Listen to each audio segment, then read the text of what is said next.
नवरात्रे में, शारदीय नवरात्रे में, आषाढ़ी नवरात्रे में,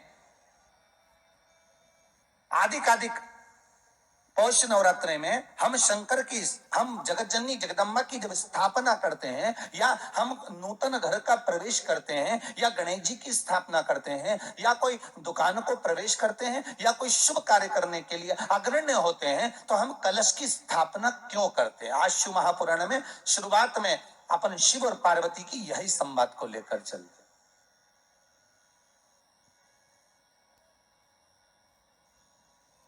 आखिर कलश में ऐसा क्या है?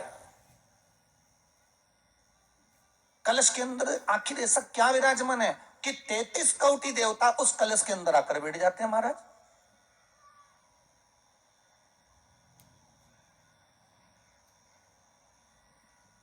आप कोई यज्ञ करने जा रहे हो, आप कोई पोथी पुराण करने जा रहे हो, आप कोई अच्छा कार्य करने जा रहे हो, तो ब्राह्मण देवता कह देते कलश की स्थापना होगी, कलश की शोभा यात्रा निकलेगी, कलश यात्रा निकलेगी, कलश विराजमान होगा।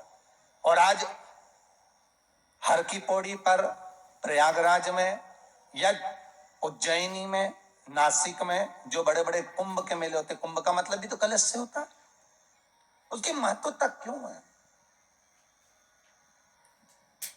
उस कुंभ की, उस घड़े की महत्वता कहां से प्रकट हो गई?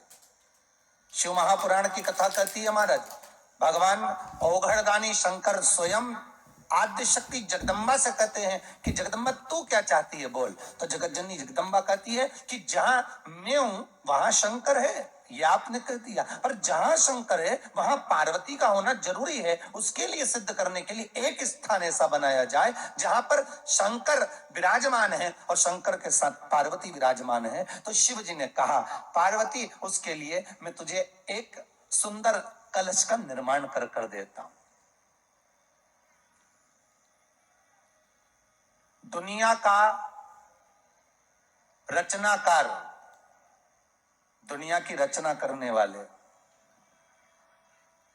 महाराज, संपूर्ण ब्रह्मांड की रचना करने वाले, जिनको भगवान शिव ने स्वयं ब्रह्मदेव से कहा है कि ब्रह्मा जी तुम सृष्टि खंड को आगे बढ़ाइए, सृष्टि की रचना करिए। और आज ही के दिन, यही चैत्रीय प्रतिपदा के दिन, यही इसको कहते हैं नया संवत्सर, नया वर्ष।